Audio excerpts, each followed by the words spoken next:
Hi, welcome to the March the 7th tarot guidance for the week ahead. So, when we look at this tarot card, this is your reflection, it's your guidance, it's something to work with, both within your life to figure out who you are and your circumstances, kind of unravel them, but also at the same time to begin to understand that tarot card, that particular tarot card, from within the grit and the guts of your own experiences.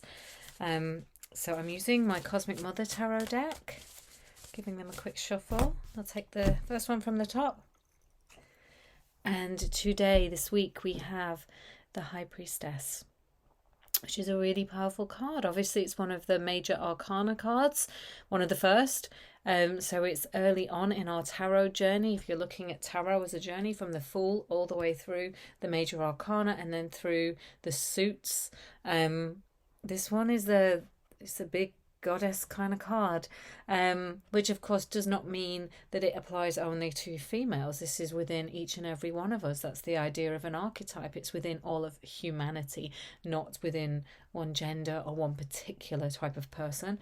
So the High Priestess, what is she bringing to us this week? She's asking for some serious introspection.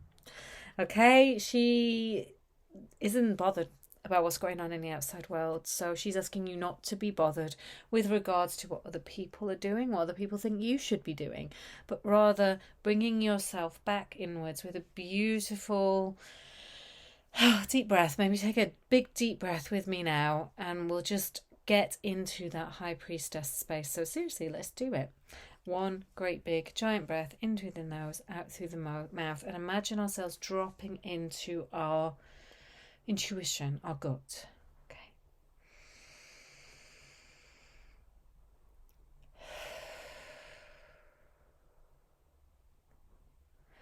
And that is an exercise I recommend you do.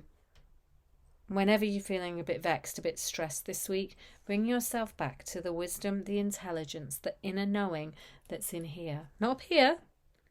This is helpful. But the High Priestess is like, no, we're going inward. We're going to our emotions. We're going to our instincts. We're going to our inner knowings and wisdoms as they choose to arrive and in whatever way they arrive. So it might be that you get feelings. It might be that you get emotions that explain to you how you feel about a circumstance. So listen to them, make them valid. It might be that you experience an understanding from the signs around you. Now, I know I just told you to not worry about what's going on around you, but I'm talking about on a more intimate level. So the sort of signs that feel like they are just for you, particularly as they arise from nature: birds, animals, insects, flowers, songs on the radio, things that arise that feel like maybe they hold something for you. Well, they do. Okay. And that's what the High Priestess wants you to understand. When you work with tarot, you're beginning to comprehend this symbolic language that is within everything, within all the things that we are surrounded by, within our experiences, within our dreams, within our hopes, within our emotion, within our intuitive feelings, and within some kind of bizarre, beautiful, buoyant connection with the world around us. So forget about the people, forget about the drama, forget about the gritty stuff that's going on within your circumstances, and come inward and choose to interpret your world through this inner space.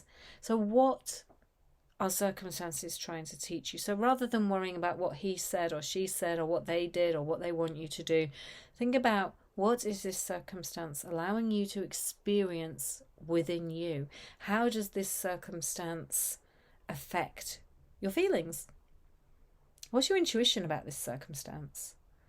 Like, maybe you're pushing yourself to do something that feels a bit icky, or maybe you're not pushing yourself hard enough to do something that feels grand and beautiful and like it holds something for you. There's so many ways to interpret this card, and as I always say, I could go on and on and on.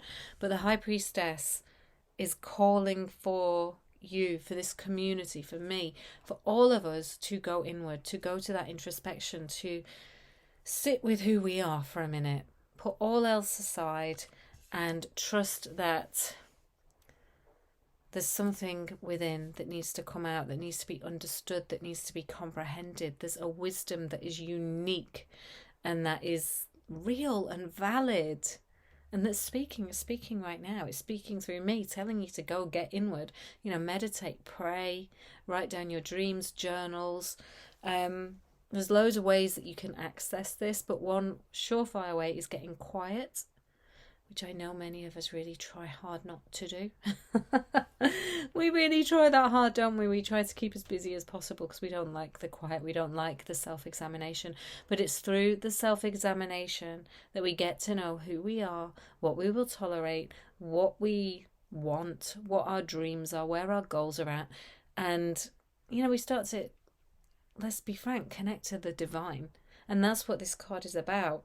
It's about the divine that is within us, that is communicating through us, that speaks through is the different tools that it can. Sometimes it will speak through your logical mind, sometimes it speaks through your heart, sometimes it speaks through a robin sitting on the fence. There's a gazillion ways, and that is the magic of this card. It's a really devout card, but you're devout to yourself, you're devout to the divine that sits right here. Okay, so this week, keep with the breathing, the nice big deep breaths. Whenever you feel pulled into the orbit of somebody else's drama or into circumstances that are not serving you, go back to that big deep breath and think about what is whirling within that is more important than these external circumstances that probably won't matter that much within a week or so. So the High Priestess, as our card for the week, calls you to self and to figuring out what is going on here before you make your next move. So have a little chat in the comments. Tell me, where is yourself at right now? What do you think the High Priestess holds for you? What is it that is trying to ruminate within you? What is trying to be heard? What is trying to express itself through your emotions? And how are you perhaps closing that down? And maybe you need to open up to it, accept it, make space for it. Okay. So I'll be back again next week with another card for our week, and I will hopefully bring the tarot to you in a way that will be educational, that you'll begin to understand the cards in from the guts of your own life. See you next week. Bye.